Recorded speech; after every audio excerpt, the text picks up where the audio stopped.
Hello, সম্মানিত সারা বিশ্বের মুসলিম জাতির প্রতি রইল আসসালামু আলাইকুম। হিন্দু জাতির প্রতি রইল আমাদের পক্ষ থেকে আদাব ও নমস্কার। অন্যান্য জাতির প্রতি রইল আমাদের পক্ষ থেকে আন্তরিক শুভেচ্ছা ও ভালোবাসা।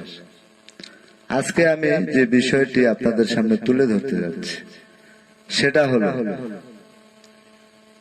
আমাদের কবিরাজদের ব্যাপারে কিছু কথা বলতে চাই।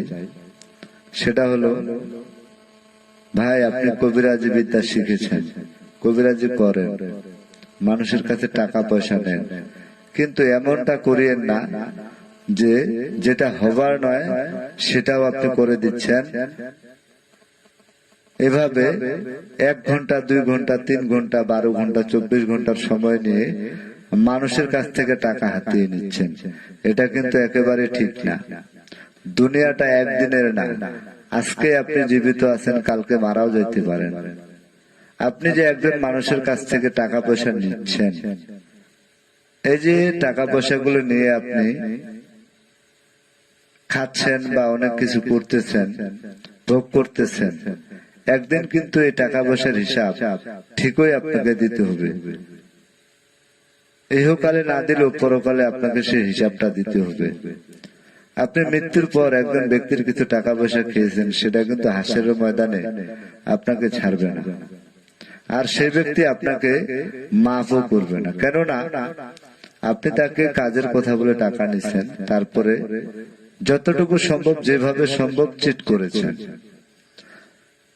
আপনাদের মতো 2-1 জন প্রতারকের জন্য সারা বিশ্বে, সারা বাংলায় আজকে কালো ছায়া নেমে এসেছে, কবিরাজদের নামে আধার নেমে এসেছে। কেন ভাই? আমরা কি দোষ করেছি? কর্ম করার মতো অনেক রাস্তা রয়েছে ভাই। যে যেটা কর্ম শিখেছেন সে কর্মটাই করবেন।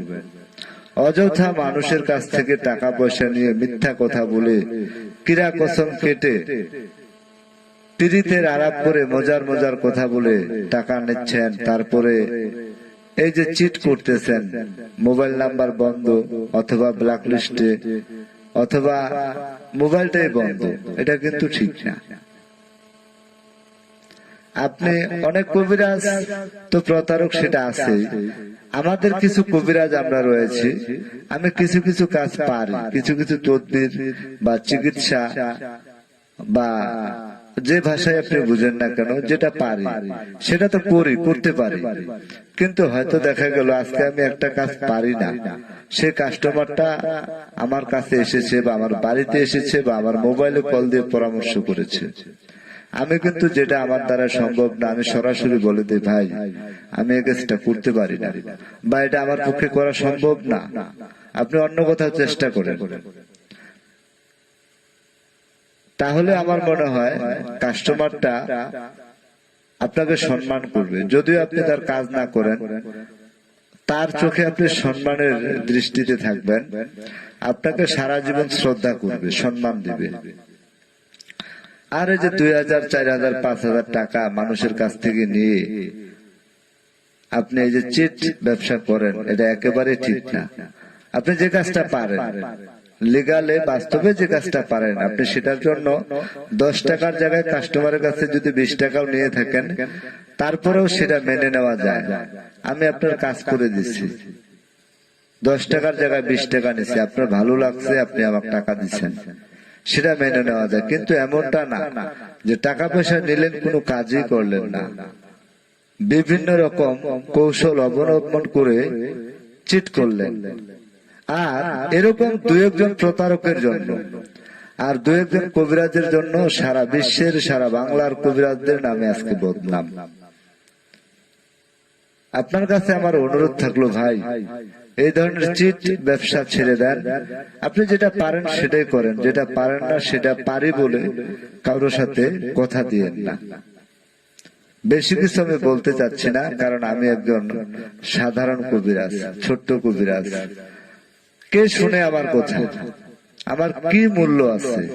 তারপরেও মনের আবেগ, বিবেক, কিছু প্রশ্ন আমার থাকে। তাই ছোট্ট মানুষ হিসেবে, একজন সাধারণ ছোট্ট কবিরাজ হিসেবে আমি আপনাদের কাছে জোর হাত করে বলছি, আপনারা কেউ চিট ব্যবসাটা করবেন না। আপনি যতটুকু কর্ম শিখেছেন তার ভিতরেই থাকেন। এমনও প্রমাণ আছে যে আপনি লিগালে যদি ব্যবসা করেন, সঠিক তদবির দিয়ে থাকেন, একটা তদবিরের উপর বা একটা কর্মের উপর আপনি অনেক সফলতা পেতে পারেন, যদি সেটা হালাল হয়, বৈধ হয়। আর যদি আপনি বেহালাল অবৈধ ব্যবসা বা কর্ম বা জীবিকা অর্জন করেন, তাহলে যত টাকাই আপনি ইনকাম করেন না কেন, আমাদের গ্রামের ভাষায় একটা প্রথা রয়েছে, চোরের বাড়িতে কোনোদিন নাকি বিল্ডিং উঠে না। আরেকটা কথা রয়েছে, চোরের 10 দিন, গৃহস্থের 1 দিন। যাক, আর বেশি কথা বলে আমি কারো মনে কষ্ট দিতে চাই না। সারা বিশ্বের যত ধর্মের, যে কোনো ধরনের কবিরাজদের সকলের প্রতি আমার রইল আসসালামু আলাইকুম, এবং সবার প্রতি আমার অনুরোধ থাকলো আপনি নিজেও ভালো থাকুন,